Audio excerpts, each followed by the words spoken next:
presentations on how the sound of Motown changed America. Many of you, perhaps all of you, know our presenter, Dr. Jordan Van Hemert. Today, he will recount the genesis of Motown Records and expound on its influence on American pop culture.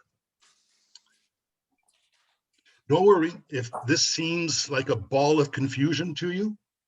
Don't you worry about a thing. I urge you to just keep hanging on. Dr. Van Hemert is a nationally recognized composer, jazz saxophonist, and instructor.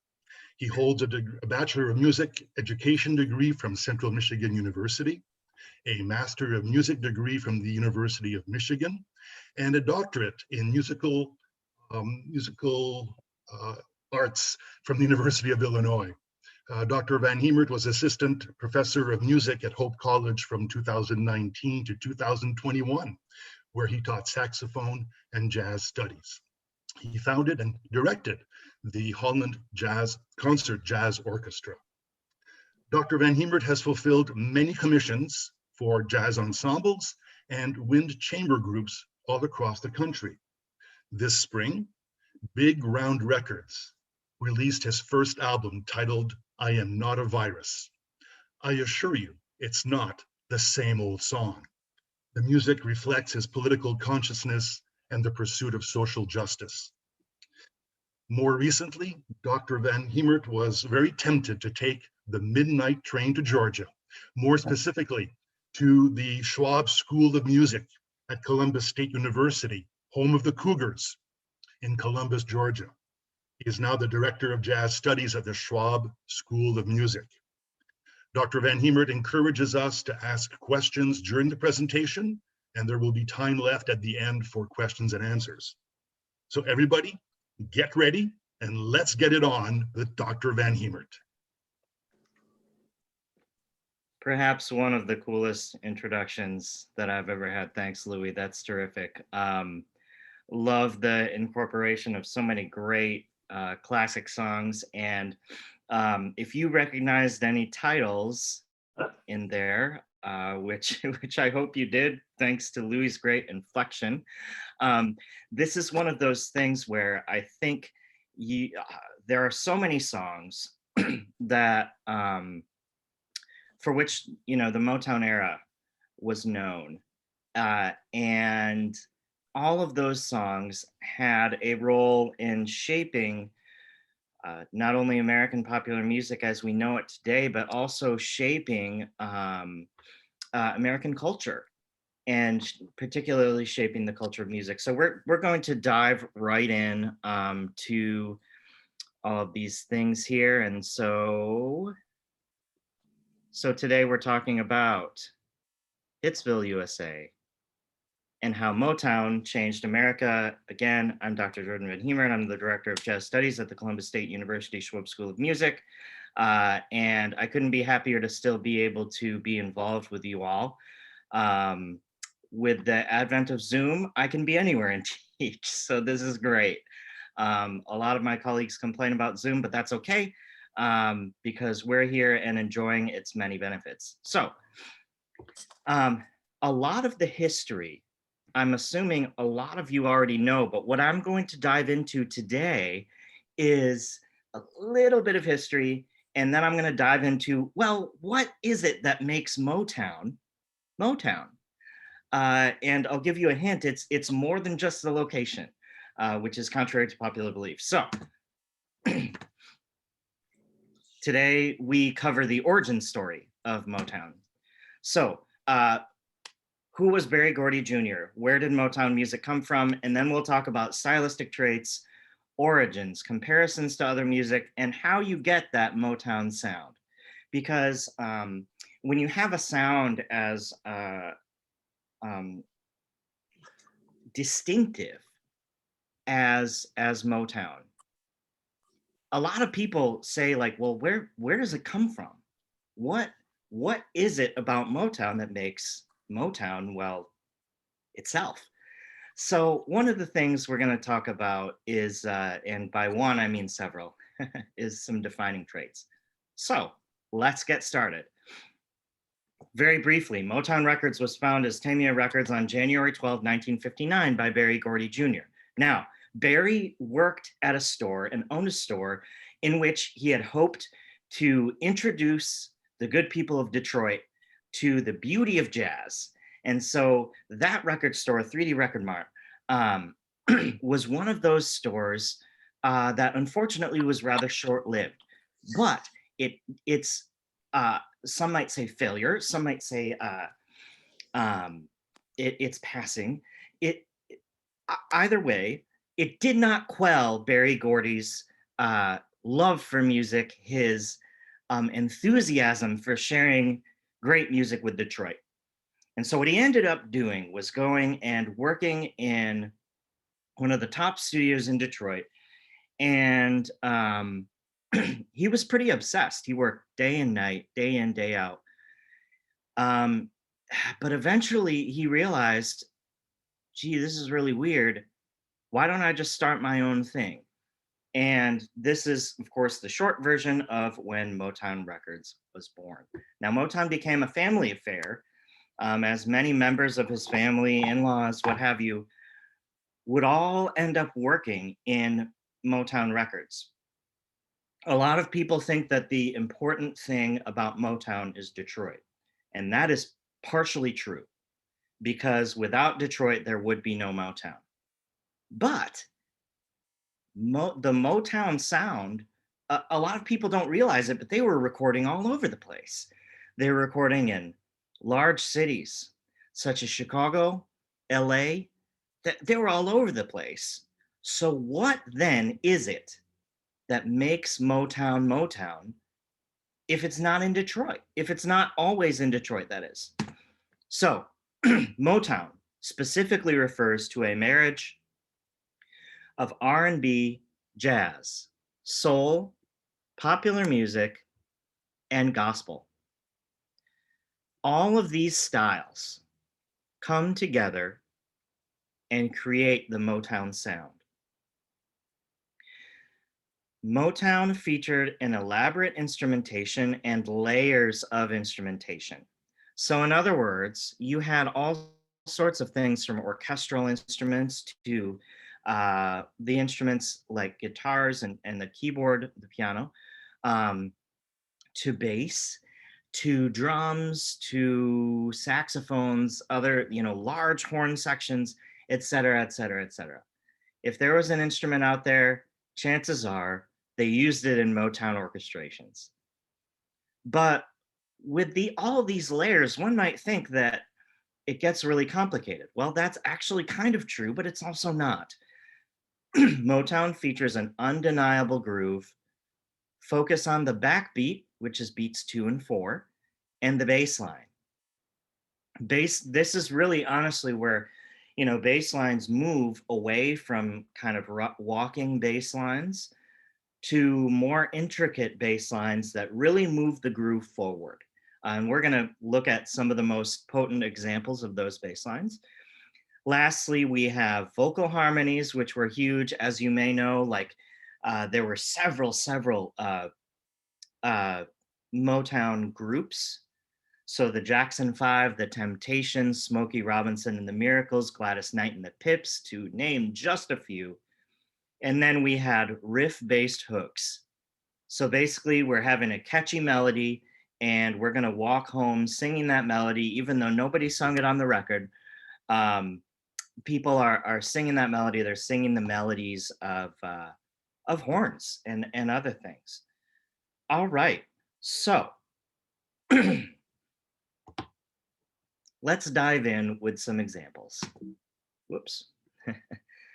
So examples of the style. For this section, we're going to go to the Jackson 5, one of my favorite songs, I Want You Back.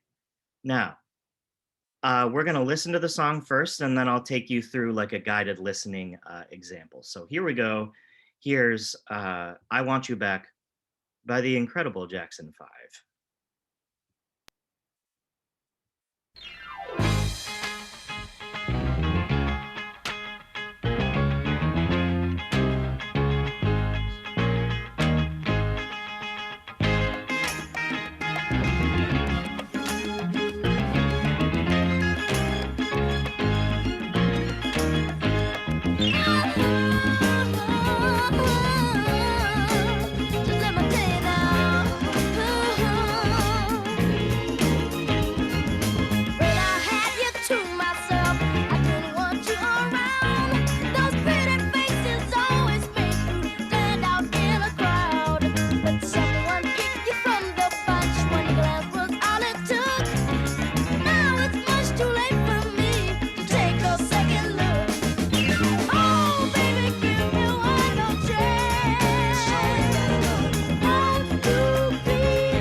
All right.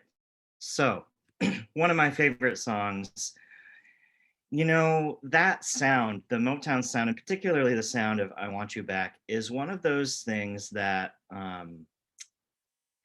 it really is quite timeless. And I want to take you through a guided listening right now that um, of kind of what makes it that way. Because I as musicians, we always want to get underneath the hood and say, well, okay, we have this Motown sound, but what makes it special? What makes it unique? What is it that makes us want to bob our heads? That's what we're going to talk about today. So, when we talk about Motown and hallmarks of the Motown style, we think of a few things. Um, and I will kind of take you through this and narrate here. So I'm actually just gonna, let's see, what am I gonna do? All right. Um, I'm gonna share my sound only. So you'll still kind of see me, which for better or for worse. All right, so here's a little bit of the Jackson Five, and I'll take you through kind of what's going on. So first thing,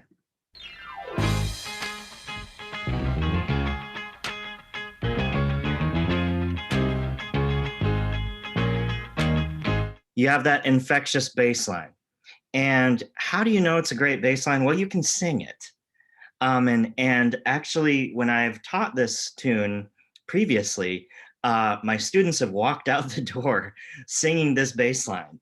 Everybody's going bo bo do do dee da ba da da da da da da da ba ba ba. It's just really, really infectious. Now, the thing that makes this different from a walking line is that you have a lot of rhythm in there. And what the bass line is functioning to do and is to accent the groove, right? And so we have the bass, and we have that big piano piano slide, um, just to bring you. It's like downhill skiing.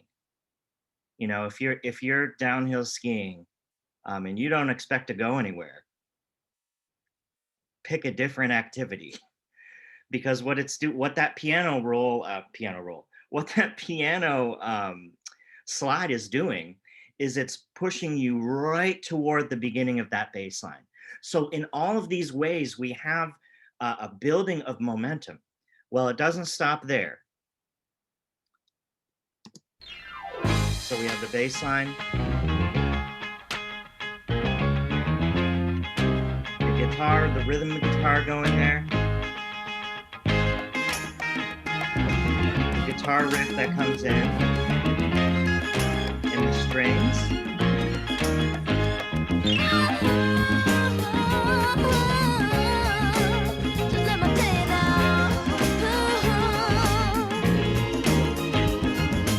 And then little Michael comes in and he starts singing, and what I imagine was kind of an improvised line. Now, I've been in so many bands that have attempted to cover this song, and it's really hard. One of the reasons is, practically speaking, on a gig, it's incredibly difficult to get strings, guitar, multiple guitars, piano, bass, drums, and a ton of singers. It's really hard to get those into a modern venue. So that's thing number one. Thing number two is that people don't realize how highly, highly produced Motown was. They do not get it. So this is music that is very buttoned up, so to speak. It's got everything in its right place, not a hair out of place, as we would say. So everything is happening in very neat 2 or 4 bar, 4 measure phrases, okay? And then it's also happening with lockstep precision. And one of the things that makes that happen is these bands were quite rehearsed. okay, and the choreography was all there. This is where putting on a show was really a thing. And now what you'll see is that soul kind of based music and in popular music, American popular music, and like the more rock and roll kind of music, those things kind of splintered off from one another because sometimes like rock and roll has a reputation for being a little dirty, a little gritty, being kind of raw. Motown does not. Motown is incredibly precise. And as a matter of fact, that's one of the other things that makes this song so hard to cover because it has to be precise. And a lot of people are not willing to put in the time, the elbow grease, the hard work, the sweat equity that makes that happen.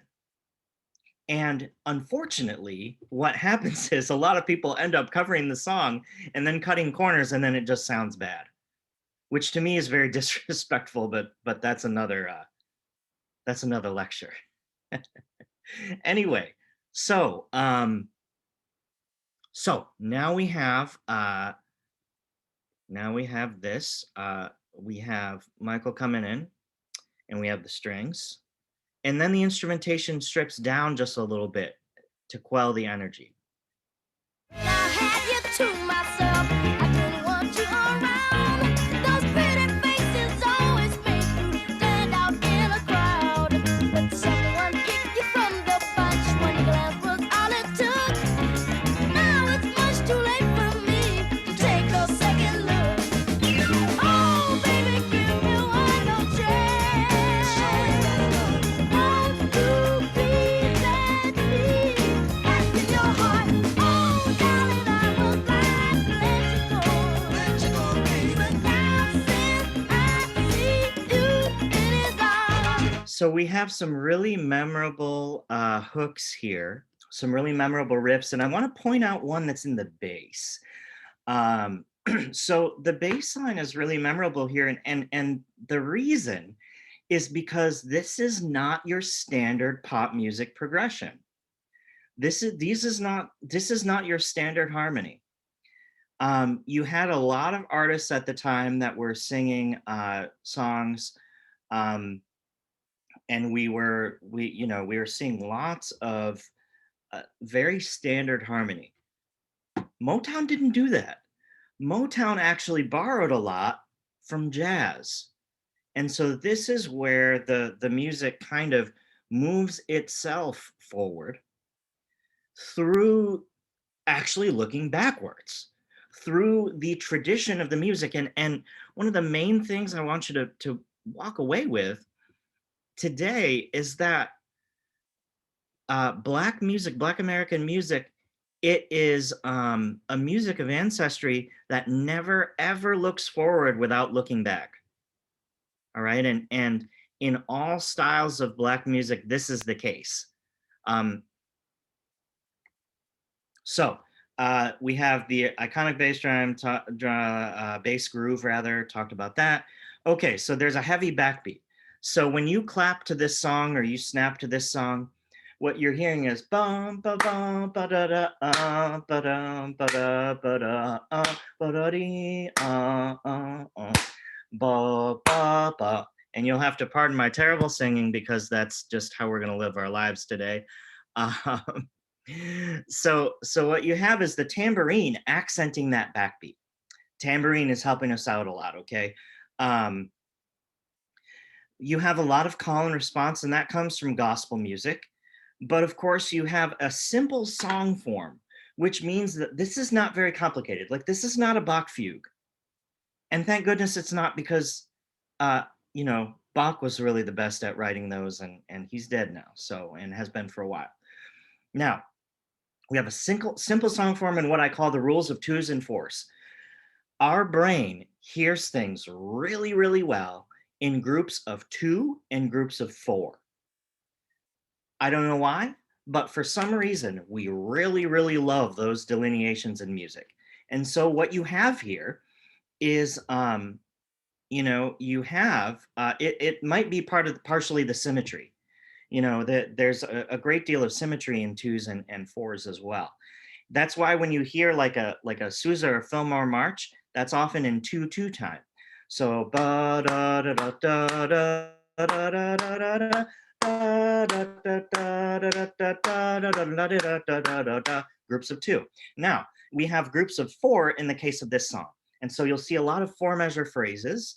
And what that helps you to do is your brain doesn't, well, your brain doesn't necessarily know it, but your ear says, this is a group of four, this is complete. This is a thing that is completely, it's all like buttoned up and again, it's just, this is good. This is good with me. I can understand and comprehend this. That's why we love that in our popular music. We don't like groups of 5 and 7. It's weird. Now, by contrast, you know where they like groups of 5 and 7? It's Serbia, Belgrade. I have a friend who grew up playing in Balkan wedding bands and Serbian wedding bands, and he said, yeah, everything is in 7 or 13 or something weird. And you know, he would say, this is a really simple wedding song, and he'd play it for us on the piano, and we'd all look at him and be like, this is not simple, this is really hard, what are you talking about? So in the Western hemisphere, yeah, a lot of our music, it's in 2s and 4s, and that's where this kind of comes from. So let's talk about call and response. So where this comes from is the vocal stylings of gospel music. All right. And so here we have the Golden Gospel Singers. I think I'm sharing sound. Let's make sure I am. Yep, I am. Okay. Oh, freedom. Oh, freedom over me. And before I be a slave, I'll be buried in my grave and go home to my Lord and be free. Oh, freedom. Oh, freedom. Freedom.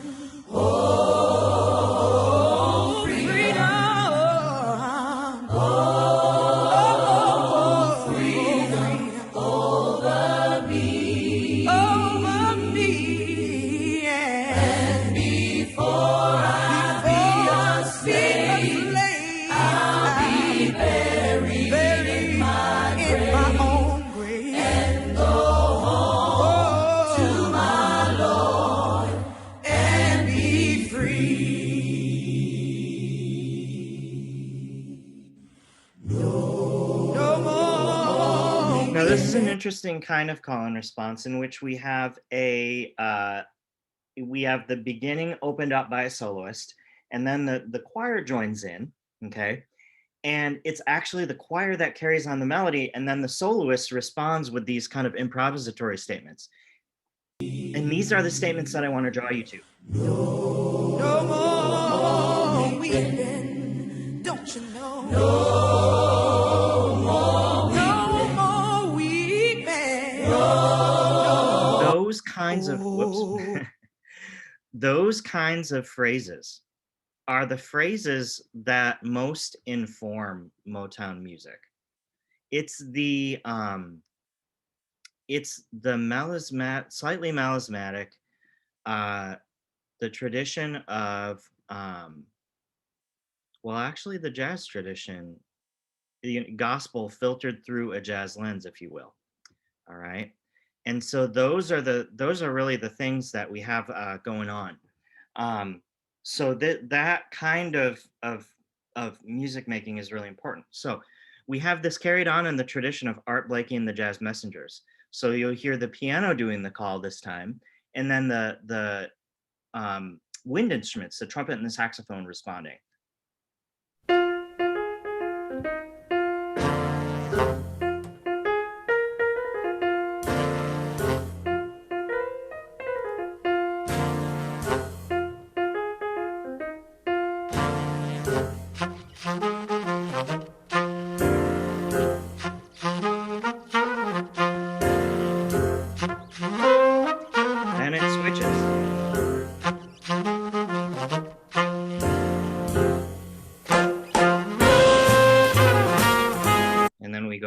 our call and response vibe. So that actually comes through.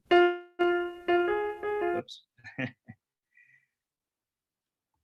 in this music, and that's to say, again, a really big takeaway: the tradition of Black music is additive.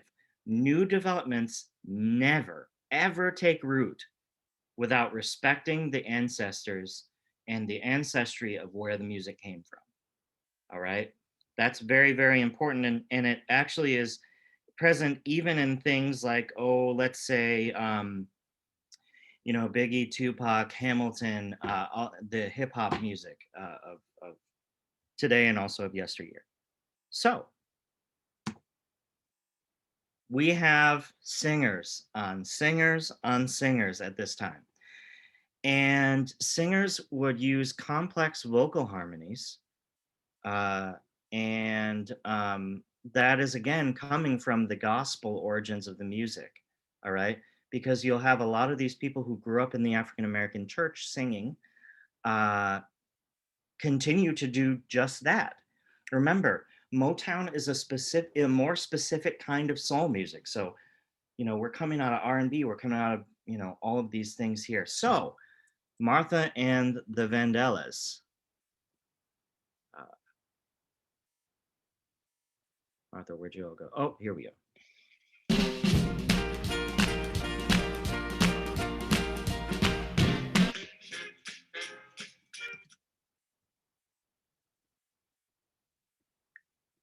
Sorry, you lost it for a second there.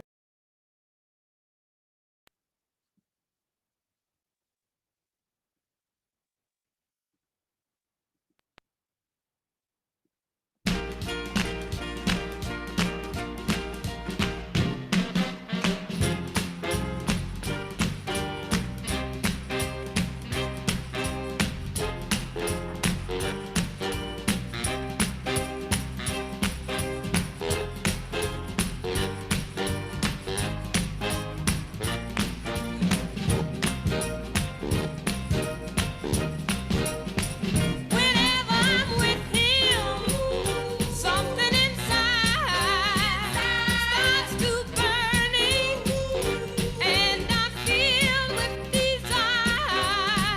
Could it be a devil in me, or is this the way love's supposed to be? It's like a heat wave burning in my heart. I can't keep from hearing. It's tearing me apart. Whenever he calls my name, soft, low, sweet and plain, right then, I feel that burning flame. Has high blood pressure got a hold on me, or is this the way love's supposed to be? It's like a heat wave burning in my heart. I can't keep from crying. It's tearing me apart. Ooh, heat wave. Heat wave.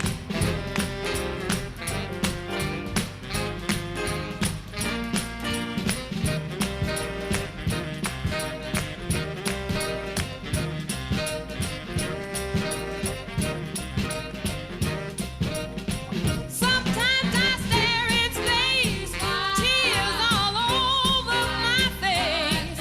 I can't explain it, don't understand it. So here you have another kind of vocal call and response.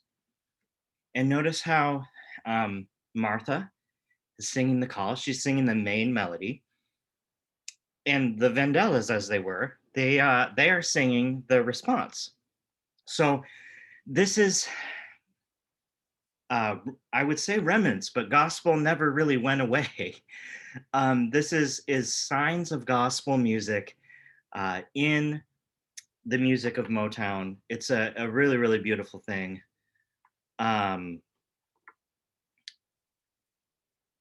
Let's continue, shall we? Do.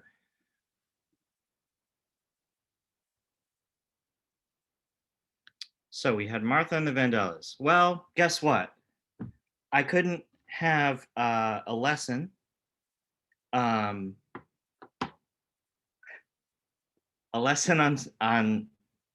Motown without mentioning Smokey Robinson and the Miracles. I mean, what kind of person would I be then?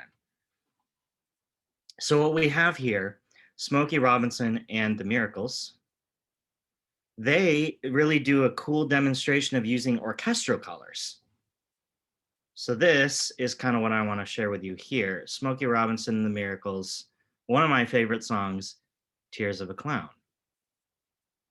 Now, in this, you'll hear in the intro some really cool some cool orchestral colors, and you would think they would sound kind of stiff, but they don't, which is very fun. So here's Smokey Robinson and the Miracles, Tears of a Clown.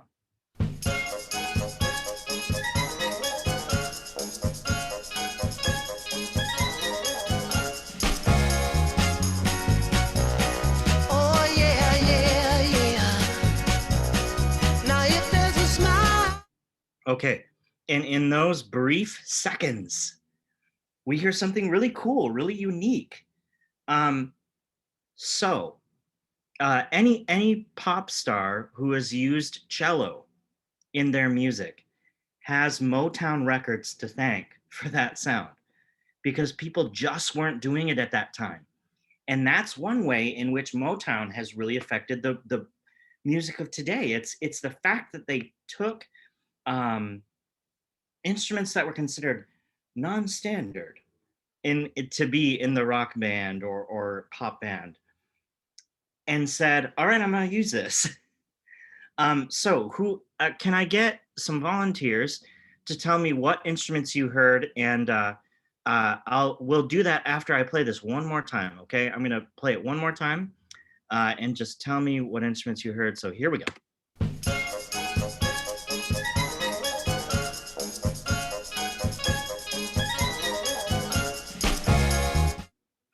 All right. What instruments did you hear? I think I heard an oboe. Yeah, oboe, good. Did I hear a tuba? That actually wasn't tuba, Oh. but think the tuba of the woodwind family.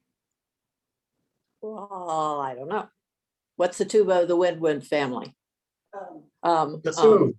Bassoon, yes, that was a bassoon. Oh, thanks. Really weird. Really weird to hear that in a pop song. Yeah. What else did we hear? A piccolo. Piccolo, yes, very good. Thank you. What else? There was some other stuff in there.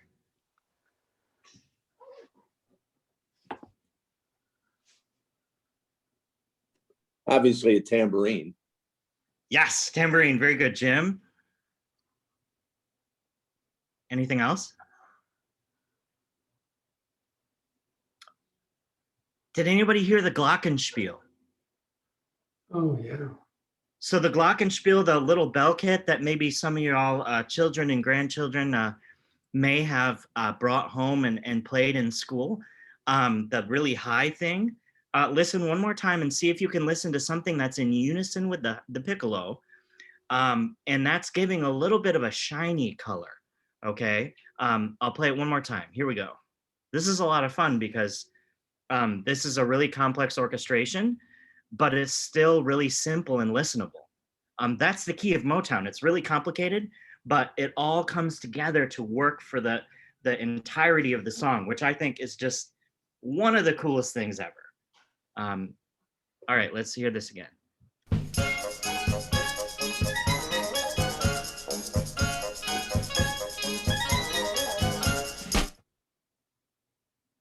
Anybody hear the glockenspiel that time? Yeah, you can hear the ding, ding, ding. Yes, exactly. Yeah. Yep. Yeah. So now I want to point out that even in this complex orchestration, you really only have maybe 2 or 3 things going on at a time. It's a big arranging and composition thing. So our brains can't handle, again, I go back to our brains. Psychologically, our brains can't handle too many more than 4 or 5 things going on. But when you take it down to even just 2 or 3, you allow your brain to focus in on those things that are really important. So you have the bassoon, right? And it's a very ornate part, but since it's all mostly right on the beat and interlocking with the flute and the the piccolo and the glockenspiel part and the tambourine, all of these things are coming together and working for the good of the song. And so what it ends up doing is it sounds very simple, but in reality, it's actually quite complex. That's the beauty of Motown. You had all these things, again, orchestrated together to work together for the good of the song. And speaking of the song, we're going to listen to a little bit more of this, partially because I love Smokey Robinson and the Miracles, but also partially because, I mean, we're going to learn stuff from it.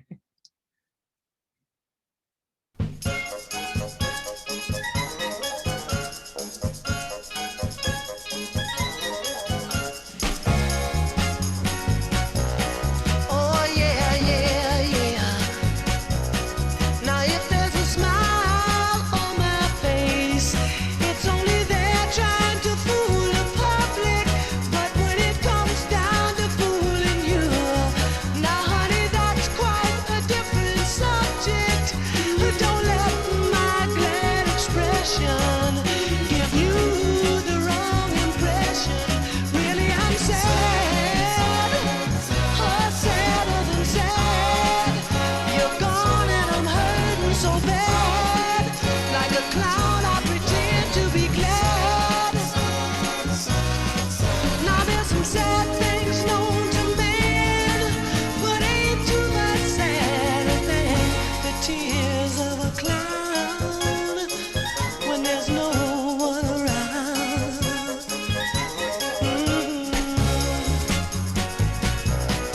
Oh yeah, baby. Now if I appear to be carefree, it's only to camouflage my sadness. In order to shield my pride, I've tried to cover this hurt with a show of gladness. But don't let my show convince you that I've been happy since you decided to go. Oh, I need you so. I'm hurt and I want you to know. But for others, I put on a show. Ooh, oh, there's some sad things known to man, but ain't too much sad than the tears of a clown when there's no one around. Oh yeah. Just like Pagliacci did, I try to keep my sadness hid, smiling in the public eye, but in my lonely room I cry. While the bassoon is most present in the intro of the song, and of course that interlude that it becomes, sorry about that, and the interlude that it becomes, it is also very present in later parts of the song. It's playing along with the bass, which is again very clever orchestrationally, and it adds just a little bit of color and the really cool timbre there. So next, we have another orchestral instrument, the harpsichord. Where did you go? Oh, here it is. So, harpsichord by way of synth. Here we go.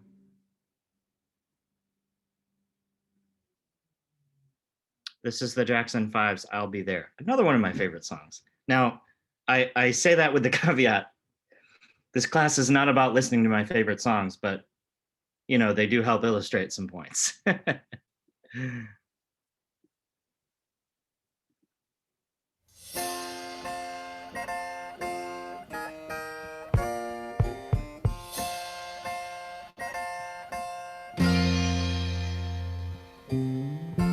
You and I must make a pact. We must bring salvation back. Where there is love,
I was in a music history class, and somebody told me about the tambourine in Motown music. I hadn't noticed it before, because I was before I was really focused on listening to the vocals. I love the vocals of Motown music, but then I heard the tambourine, and now I can't unhear it.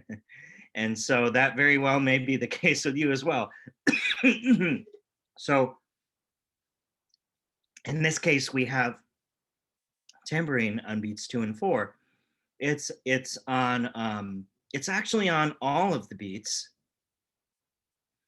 but it's accented on 2 and 4. Okay. So again, it's further helping to underscore that wonderful backbeat that gives us the infectious groove. So I want to close today's session talking about harmony, that wonderful, wonderful thing called harmony. So let's talk about, whoops, everybody's favorite. Jordan, real quick, I have a question in the chat You do? about the Smokey Robinson piece. Oh, I actually don't have that, but okay. Yeah, what's up? Do you think they started out with that combination of instruments, or do you think they experimented with others before settling on the final combo? That's an awesome question. Now, I wasn't there, so I don't know for sure. But I would think that I think it would be a combo. Sometimes in your head as a composer, you hear a particular orchestration and you think, oh, this would sound awesome. And then you hear it in the studio or in the rehearsal room and you think, this sounds less awesome than I thought. Similarly speaking, sometimes you really hear something and you think, oh yeah, this is good. What happens if I add bassoon here? What happens if I add such and such a thing? It was probably the producer of the session who came in and said, hey, what if we add bassoon? Or what if we put a little glockenspiel on top just to make that sound a little bit shinier? That's a great question. Really, really fantastic question about Tears of a Clown.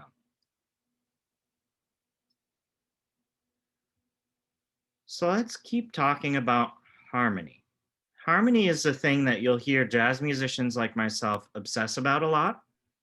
And with good reason, because harmony colors the way that we hear the melody.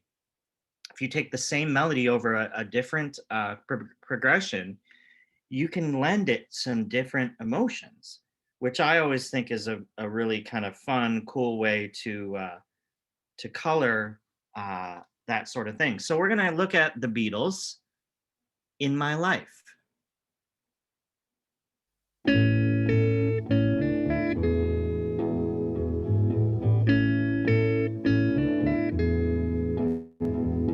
There are places I remember all my life, though some have changed, some forever, not for better. Some have gone and some remain. All these places have their moments with lovers and friends. I still can recall. Some are dead and some are living. In my life, I've loved them all.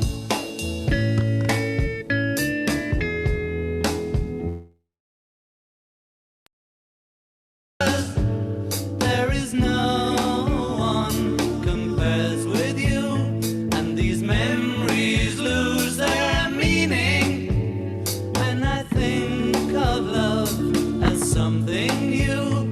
Though I know I'll never lose affection for people and things that went before. I know I'll often stop and think about them. In my life, I love you more.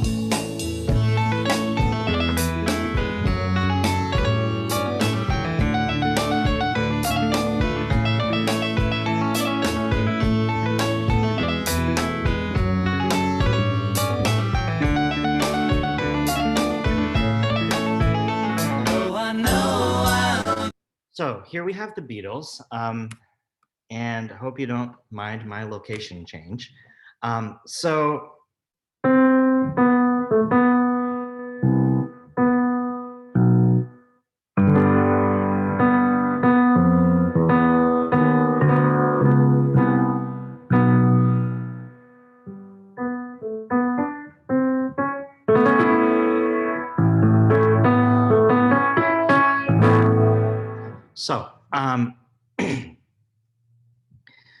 in the Beatles, you often have a lot of simple harmony that's a little bit out of the ordinary. So.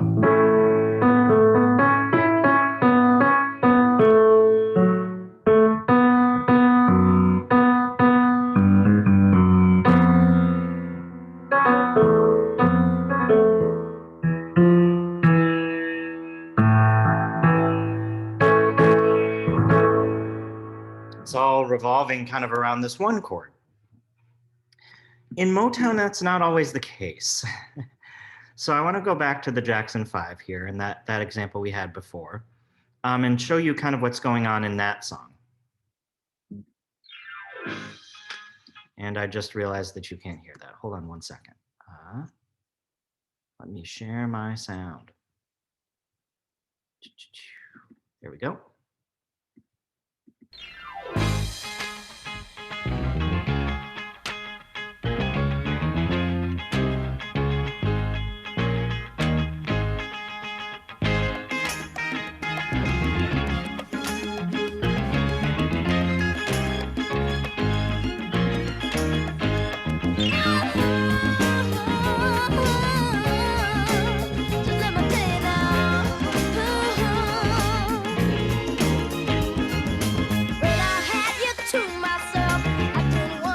So let's dissect some of that, shall we?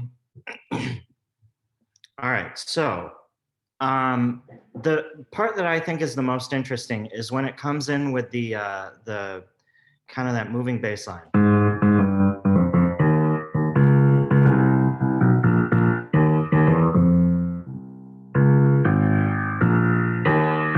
Can everybody hear that clearly, by the way? The piano? Okay, great. Love seeing the nods, love seeing the thumbs up. Thank you all for doing that. Terrific. So what we have is we're in the key of A flat. And so when we put this with the melody,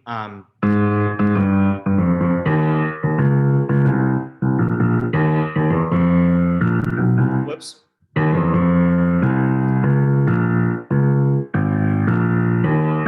So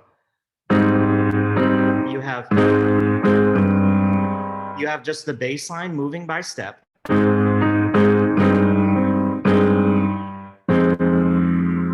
to a minor 7.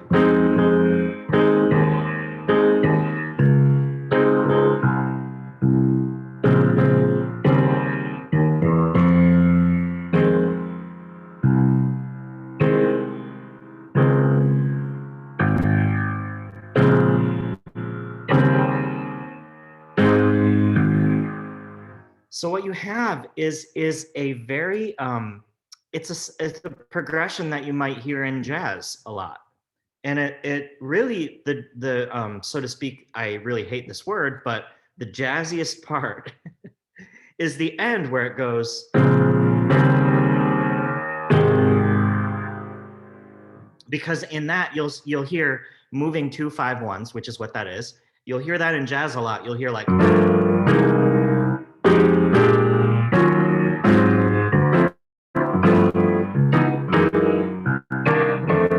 You'll hear that all the time, and I see some of you who have kind of may have recognized that progression from some of my other classes. So you have really a progression that is far more informed by jazz than it is necessarily than it is by the pop music. Because remember, we had.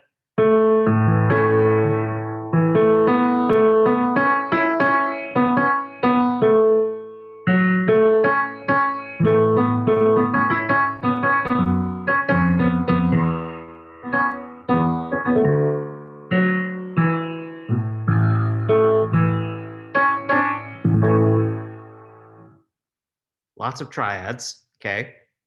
And it's very simple. Oh, whoops.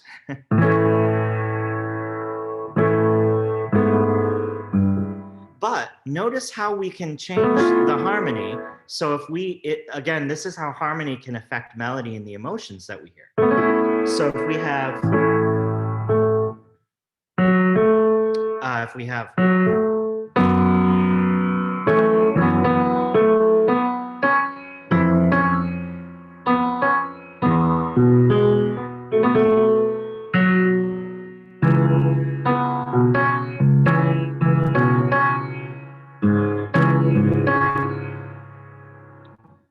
that's the same melody, but it's a completely different song because the harmony changed. A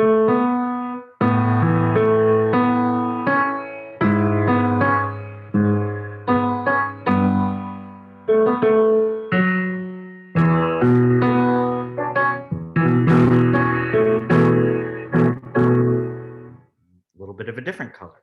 Now, if we put this in a completely, let's make it a little bit sadder, shall we?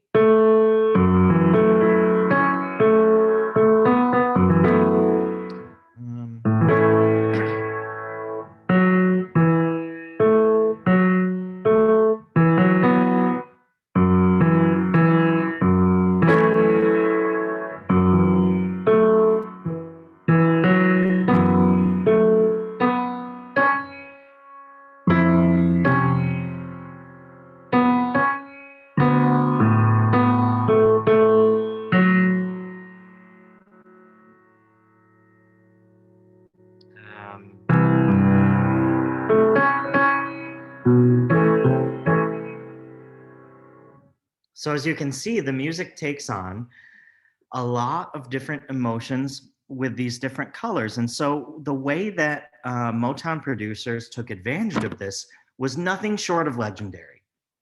All right. And that's to me, it's one of the cool things about Motown. And so, you know, you have a song like, oh, I don't know.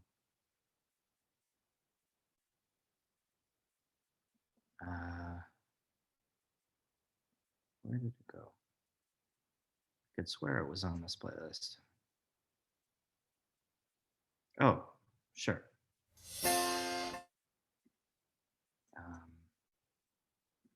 Sorry, I'm toggling between so many windows here. It's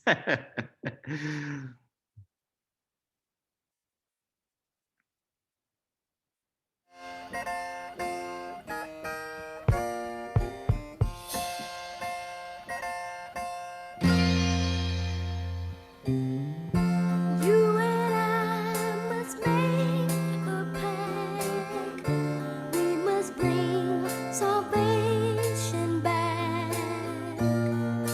Where there is love, I'll be there. I'll be there. I'll reach out my hand to you. I'll have faith in all you do. Just call my name and I'll be there. And oh, I'll be there to comfort.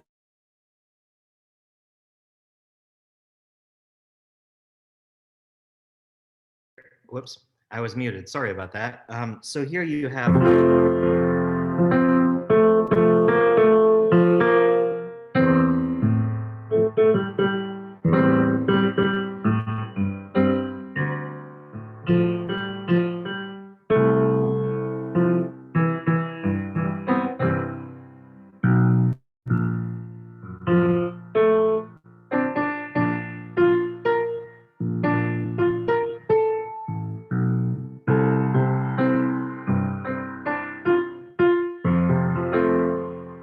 So again, a lot of this stepwise bass line sort of stuff.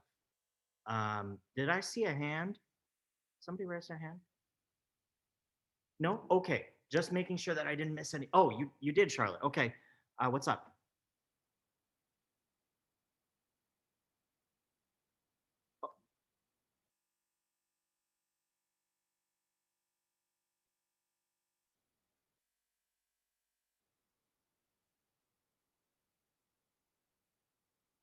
Okay. No, nothing. I guess it was nothing. Okay. So,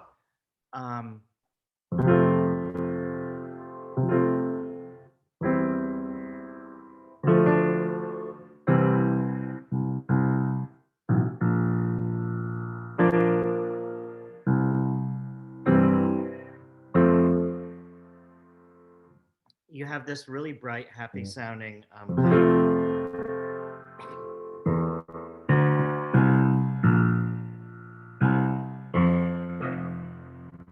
kind of bass line, and pardon the intonation of my piano. Sorry about that. It's what happens when you move a piano. Anyway, so if you'll pardon my horrible singing, I'll sing through this melody a little bit for you. You and I must make a pact. We must bring salvation back. Where there is love, I'll be there. So again, what you're looking for in this harmony is this sign of you're going somewhere, you're going on a journey, and then you're completing that journey, and then you get back home. So that was my long, I get really passionate about harmony. I love harmony because, again, it covers, again, if we had this song and it had a different harmony, like what if we did this? Whoops. Not that. That was a mistake. Like this.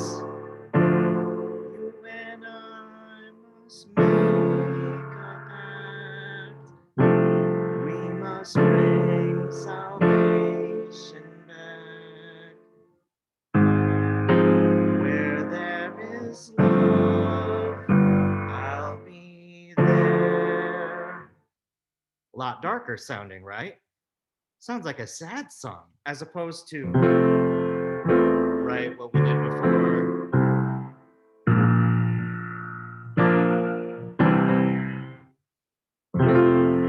Etc.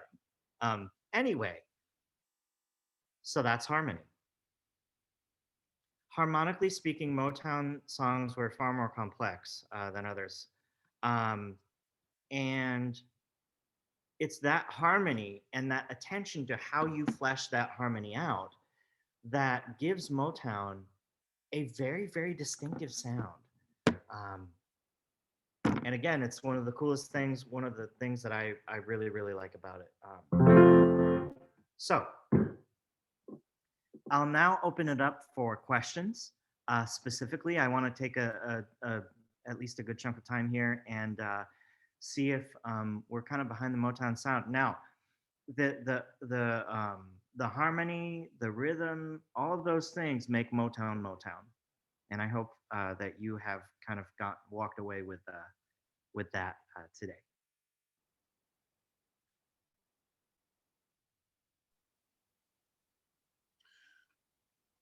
I can get the ball rolling. I have two comments. Sure. The first one is from a book that was co-authored by Lars Bjorn and Jim Gallert. They wrote about they chronicled the evolution of jazz in Detroit. And near the end of their story, they emphatically say that many jazz musicians in Detroit ended up working at Motown Records.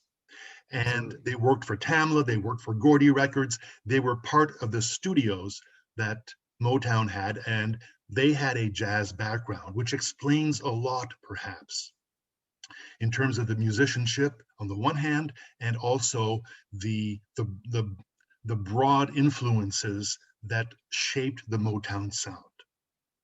So that's one aspect about having jazz musicians in Detroit become part of the Motown stable. The second thing, some of those jazz musicians may have been influenced by a jazz group that you're probably familiar with. In the 1950s, his name was Howard Rumsey, a bassist. He formed the Lighthouse Jazz All-Stars, and they were based in California. But integral to their music was Bob Cooper, who played oboe and French horn in that group, and Bud Shank played flute. So I don't know if they might have influenced someone among the musicians who had been a jazz musician in Detroit, who became part of the Motown stable of musicians. And perhaps that led to some of the influences that you talked about earlier today. Yeah, that's a great point, Louis. Both of those, actually. My thought is this. Look, we have a class devoted to this specific subject of Motown. But the reality of the matter is that music was never created in a vacuum. And it was always absorbing the influences, both cultural and musical, of what was going on around it at the time. And so what you had was musicians, like, for example, the Jazz Messengers. You had jazz musicians who were listening to the Orioles. You had musicians who were listening to like the Four Tops, the Temptations. That informed the music that they made. Simply because if you listen to a lot of something, that's kind of what you get out. And so what we have here is a situation in which, yeah, the Motown sound was influenced by jazz and vice versa, not only because of the specific jazz musicians who were working there, but because jazz was a heavy, heavy influence on Motown and other popular artists. Those things, again, music can't happen in a vacuum. It just can't. It has to absorb other things around it. And in reality, we think, okay, so we think of music as evolution.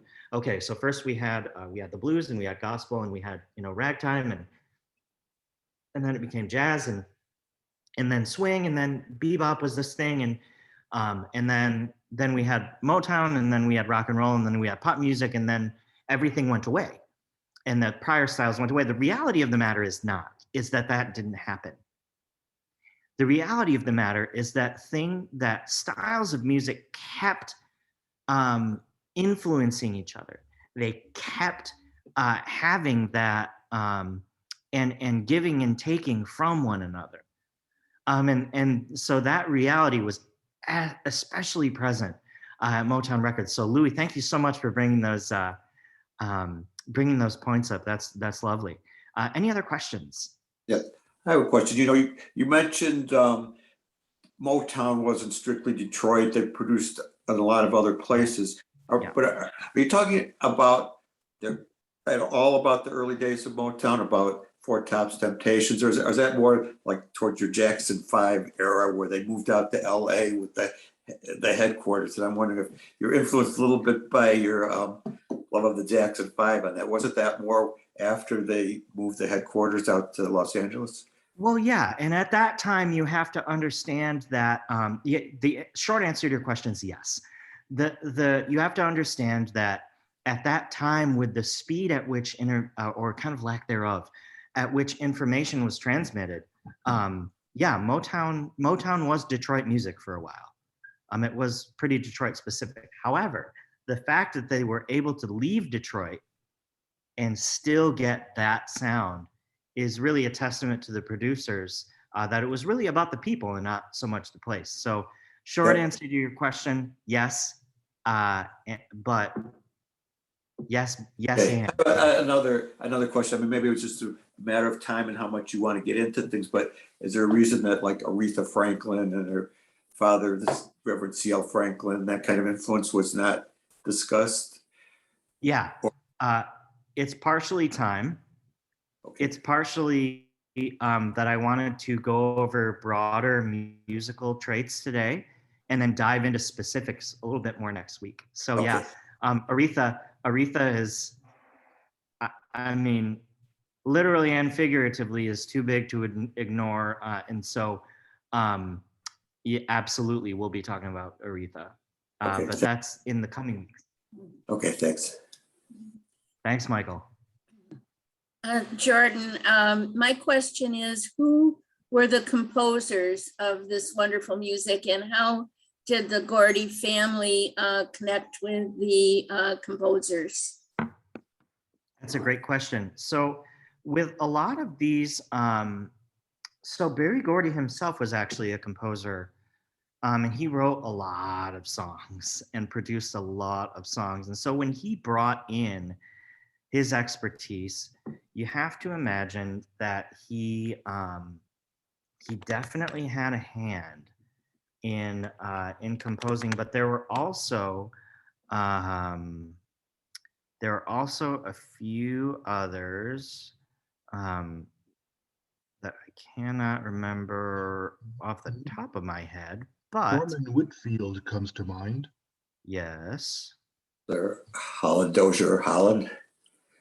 They didn't, I don't know, did they They were writers Motown? of lyrics. For Motown? Barrett Strong and Norman Whitfield, I think, wrote many of them. Yeah, Norman Whitfield, Lamont Dozier. Can't forget about Lamont, and then yeah, just to name a few. It was really kind of a team affair. Great question. Other questions in our waning minutes together? Sorry, Jordan, I had to step away for a sec. I think you might have answered these. Okay. Hold on. How young was Michael Jackson when the Jackson 5 came into prominence? He was a kid, quite literally.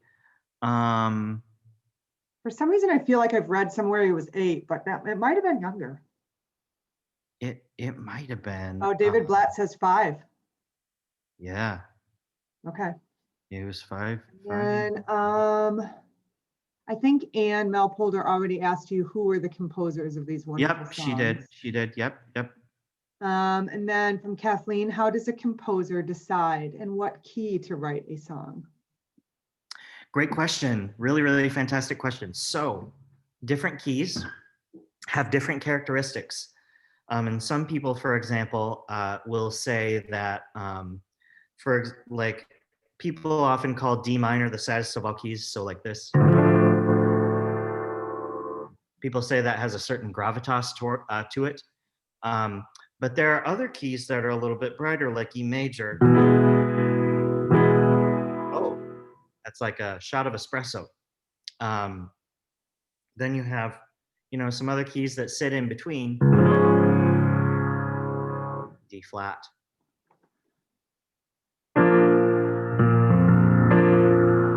B flat. And then, of course, in the case of the Beatles, you have A major in my life. The way that composers decide is largely dictated by the emotional content of what they're wishing to write. So basically, you have a situation in which a composer will say, well, I want the song to sound really sad. Well, they might go more toward a minor key. That's not to say that minor is exclusively sad, but it's a good start if you're looking for sad. If they're looking for something a little bit more cheerful, a little bit happier, you might go toward one of the major keys. As far as which specific letter or note name to base that key, there are, of course, different types of bright and dark timbres associated with each key. So perhaps you'll have a little bit brighter, maybe. People say sharp keys are brighter. And then a lot of people say that flat keys a little bit darker. So.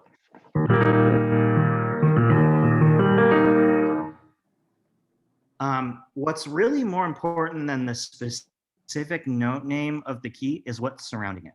So if I start with E flat major and say, okay, I'm E flat major, whoops, E flat major.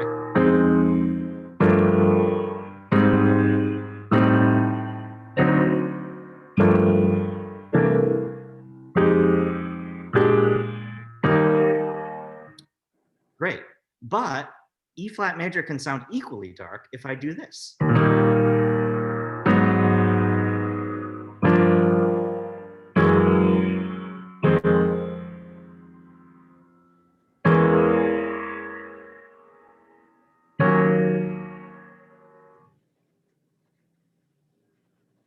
So it's not necessarily about the specific chord, but what surrounds it that gives us those different coloristic choices.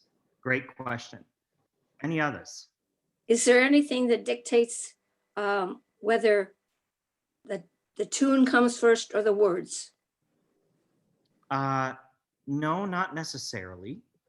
And I've heard so many people say, "Hey, I write the words first," and I've heard so many other people say, "Hey, I write the music first." It really and I've heard people say they come at the same time, the words and the music. Really, I think that's up to individual preference. Some people will find it hard to write words without music and vice versa. So that's a great question. Unfortunately, there really is not much of an answer to that one because it really is up to the individual and also the individual song.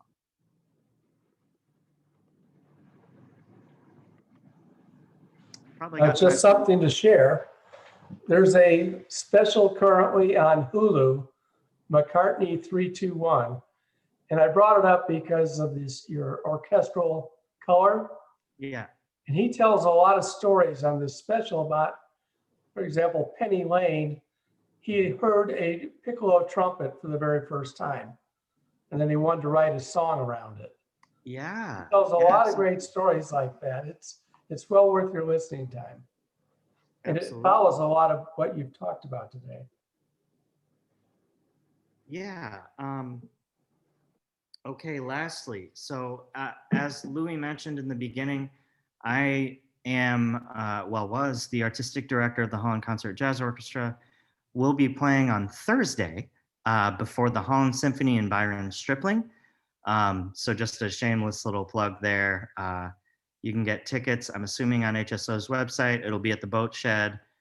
I've invited some of my favorite musicians in West Michigan, including Robin Connell and Dr. James Sawyer. And so it should be very fun.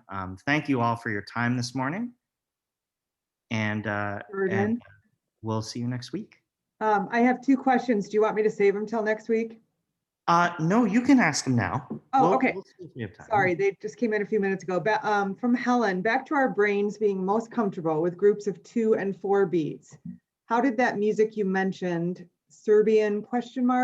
Where there are sometimes 13 beats, come to be? And how prevalent is music with these different beat structures around the world? Where can one hear it? Wow, beautiful, beautiful question. When something is, a lot of those types of music, they came from dance. And in particular with Balkan wedding bands, you have Balkan wedding dances. And so the beat structure there came from the dance. That's the short and simple answer. And then where can you hear that kind of, and I would say it's very prevalent around the world. It's really a Western thing to have things in groups of 2 and 4. But Indian music the specific types of Indian music is often unmetered. So when you hear like Ravi Shankar, for example, he'll be playing some things over a drone that are just completely unmetered. So it's really a lot of it's a lot of cultures all over the world experience rhythm and time in different ways. 5, 7, 13, 11. That's just a way that Serbian culture experiences rhythm. But that's a great question. Okay. Let's see. Last was just, and maybe you don't have time to get into this today, but could you comment on Michael Jackson's talent? He was so accomplished even as a child. What influence do you believe were there that helped him along the way? A lot of the cases in a lot of the things in this case, it's musical families. Singing in church, it's growing up with music. Yeah. I like to think that superstars like Michael Jackson had talent. Of course they did. They had natural talent. But what we ignore and overlook is the fact that they also had a very musical upbringing. They had music was all around them, So that's a great question. It is, And perhaps the short answer is, yeah, that it's a lot of our surroundings that dictate some of those things. Definitely. And then lastly, it's just to repeat the information about the upcoming concert, or maybe I could try to type it into the chat here to everyone as you're saying it. Let me see if I can do that. Everyone. Sure. Let's see. The date, time, place, etc. Yeah, sure. Thursday. That's the 29th. And it is at the Eldine Boat Shed. It's before HSO with Byron Stripling. I just DM'd you, Okay. and there it is. So hold on, folks. So you I'll can put go it ahead in the and chat that chat out to to- everyone. Yeah. Yeah, that And in the, pops at in the the pier. future. I Yeah, love concerts pops at the up boat here, shed. yep. They're so much Pops at the fun. pier. Yeah, it's their annual concert and you get tickets there. Holland concert. Oh, actually, I can message everybody. Hold on one second. Okay, I just can't see everybody's message. I think I'm getting it. Oh, yes, beautiful copy paste. Okay, we've not received. Great. Cool. All right, everyone. Thanks so much for a thank great morning you. together. We'll see you next See you week. next Thank week. you. Thank you, Jordan. Thank you so much. Great you. presentation. Great job Good as always. morning. Thanks, everybody. Thank you.